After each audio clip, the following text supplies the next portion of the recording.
तो दिल्ली में प्रदर्शन के नाम पर सीजेपी का बवाल देखने को मिला। प्रदर्शनकारियों के हमले में कई पुलिसकर्मी भी घायल हुए, तो हमले में कई पुलिसकर्मियों को गंभीर चोटें आई। इधर गृह सचिव और दिल्ली पुलिस कमिश्नर की बैठक चल रही है, तो आईबी चीफ भी बैठक में शामिल हो रहे हैं। सीजेपी डेलीगेशन ने नड्डा से मुलाकात की है। नड्डा से मुलाकात कर अपनी मांगे सौंपी। संसद भवन में भी सुरक्षा बढ़ा दी गई, तो सुरक्षा के मद्देनजर मुख्य गेट को भी बंद कर दिया गया। तो आज राजधानी दिल्ली में सीजेपी का प्रदर्शन देखने को मिला और प्रदर्शन के नाम पर भारी बवाल भी मचा। आपको बता दें कि प्रदर्शनकारियों के हमले में कई पुलिसकर्मी घायल हुए हैं, तो हमले में कई पुलिसकर्मियों को गंभीर चोटें भी आई हैं। पुलिसकर्मियों को आंसू गैस के गोले तक छोड़ने पड़े और तस्वीरें आप देखिए कि किस तरह से पुलिसकर्मी जो है वो घायल हुए हैं। इधर गृह सचिव और दिल्ली पुलिस कमिश्नर की एक बड़ी बैठक भी चल रही है। आईबी चीफ भी इस बैठक में शामिल हो रहे हैं।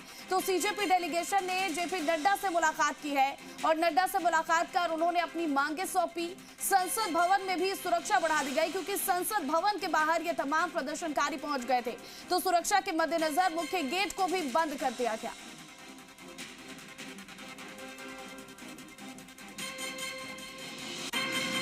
तो आज देश की राजधानी दिल्ली में जमकर बवाल हुआ। प्रदर्शन का ऐसा नजारा देखने को मिला जैसा पहले कभी नहीं देखा गया हो, और ये पूरा बवाल सीजेपी की तरफ से किया गया। जंतर मंतर से प्रदर्शनकारी निकले और 1.5 किलोमीटर दूर संसद भवन तक पहुंचे, जहां पर जमकर हंगामा किया गया। हजारों की संख्या में युवा इस प्रदर्शन में मौजूद रहे। तो वहीं इस हमले में कई पुलिसकर्मी भी घायल हो गए, क्योंकि अफरा तफरी का माहौल नजर आया। पुलिसकर्मियों को लाठीचार्ज तक करना पड़ा, आंसू गैस के गोले तक दागने पड़े। हालांकि पुलिसकर्मी डटे रहे, तैनात रहे और बार बार ये अपील की जा रही थी कि धारा 163 लागू है, ऐसे में आप सभी यहां पर इकट्ठा ना हो और यहां से वापस चले जाएं। बावजूद इसके प्रदर्शनकारी सुनने को और मानने को राजी नहीं थे, जिसके बाद पुलिस को लाठीचार्ज करना पड़ा, आंसू गैस के गोले तक दागने पड़े। वहीं पुलिसकर्मी भी घायल हुए हैं, कई पुलिसकर्मियों को गंभीर चोटें आई हैं। तो इधर गृह सचिव और दिल्ली पुलिस कमिश्नर की बैठक भी हुई। आईबी चीफ भी इस बैठक में शामिल हो रहे हैं। तो सीजेपी डेलीगेशन ने जेपी नड्डा से मुलाकात की और नड्डा से मुलाकात कर उन्होंने अपनी मांगे सौंपी है। संसद भवन में भी सुरक्षा बढ़ा दी गई और सुरक्षा के मद्देनजर मुख्य गेट को भी बंद करना पड़ा। और इन सब के बीच आपको बता दें कि अभिजीत दीपके ने अपना अनशन भी समाप्त कर दिया। ये तस्वीरें आपको दिखा रहे हैं। जेपी नड्डा से सीजेपी के जो लोग हैं वो मिले हैं। सीजेपी डेलीगेशन ने जेपी नड्डा से मुलाकात की है और तस्वीरें आपके सामने, और उन्होंने अपनी मांगे रखी। जो उनकी मांग है, नीट पेपर लीक के बाद लगातार ये मांग की जा रही है कि अब पेपर लीक ना हो, इसको लेकर कोई सख्त कानून देश में बनाया जाए। और जेपी नड्डा से मुलाकात की तस्वीरें भी आपको दिखा रहे हैं। सीजेपी डेलीगेशन से यहां पर लोग पहुंचे थे और जेपी नड्डा से मुलाकात की। नड्डा से मुलाकात कर उन्होंने अपनी मांगे सौंपी।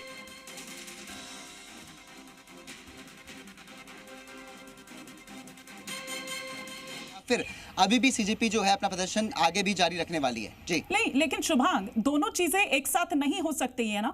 लोकतंत्र में आपको विरोध का अधिकार बिल्कुल है, लेकिन विरोध करने में और अराजकता में बहुत ही एक थिन लाइन है, उसको समझने की जरूरत है। और कैसे आप ऐसे संसद के भीतर दाखिल होने की कोशिश कर सकते हैं?